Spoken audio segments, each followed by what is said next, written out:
अस्सलाम वालेकुम। आप देख रहे हैं MLT MCQs। मैं हूं कामरान। आज का हमारा जो टॉपिक है MCQs के हवाले से वो कंप्लीट ब्लड काउंट है और कंप्लीट ब्लड काउंट में आज हम 30 बेहतरीन MCQs पर बात करेंगे जो कि आपके इम्तिहानात के लिए, बैरून मुल्क इम्तिहानात के लिए बहुत ज़्यादा ज़रूरी होंगे।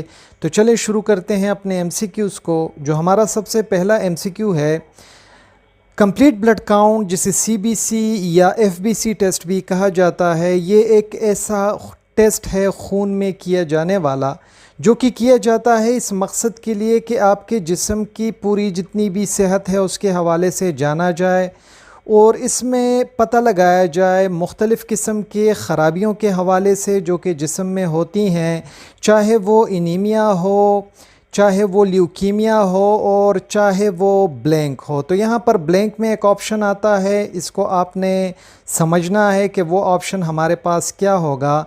तो हमारे पास जो ऑप्शंस हैं वो हैं इन्फेक्शंस, अल्सर, पेन या फिर सर्जरी। तो यहाँ पर आपने बेहतरीन इंतखाब का चुनाव करना है।